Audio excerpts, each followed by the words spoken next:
أعوذ بالله من الشيطان الرجيم ووصينا الإنسان بوالديه حسنا حملته أمه كرها ووضعته كرها وحمله وفصاله 30 شهرا حتى إذا بلغ أشده وبلغ 40 سنة قال رب أوزعني أن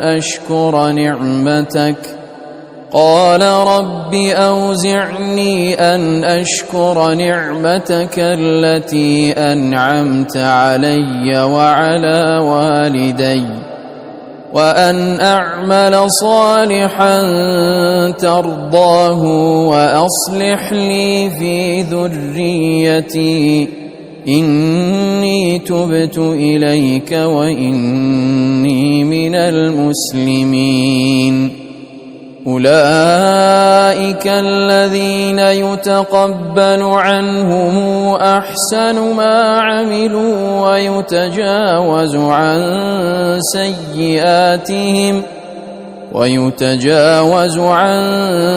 سيئاتهم في أصحاب الجنة وعد الصدق الذي كانوا يوعدون. والذي قال لوالديه أف لكما أتعدانني أن أخرج وقد خلت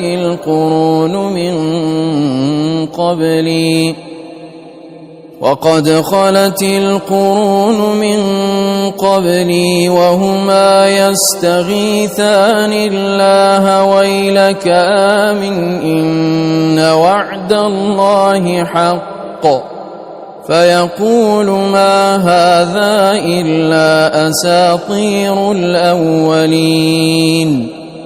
أولئك الذين حق عليهم القول في قد خلت من قبلهم من الجن والإنس إنهم كانوا خاسرين. ولكل درجات مما عملوا وليوفيهم أعمالهم وهم لا يظلمون. ويوم يعرض الذين كفروا على النار أذهبتم طيباتكم في حياتكم الدنيا واستمتعتم بها فاليوم تجزون عذاب الهون بما